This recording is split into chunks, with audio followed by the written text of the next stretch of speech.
চট্টগ্রামের পটিয়ায় নিষিদ্ধ ছাত্রলীগ নেতাকে গ্রেফতার করাকে কেন্দ্র করে পুলিশের সাথে বৈষম্য বিরোধী ছাত্র আন্দোলনের নেতাকর্মীদের সৃষ্ট সংঘর্ষে ১৯ জন আহত হয়েছে।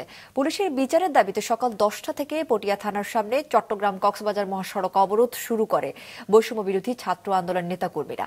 এ সময় তারা পুলিশের বিরুদ্ধে বিভিন্ন স্লোগান দেয়।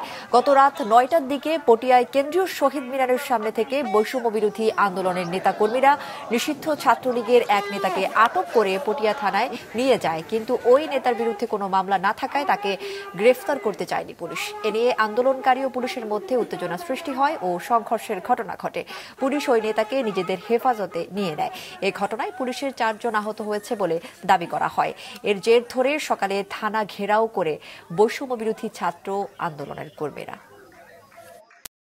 থানায় দায়িত্বপ্রাপ্ত ছিল প্রত্যেকে এই হামলার সাথে জড়িত।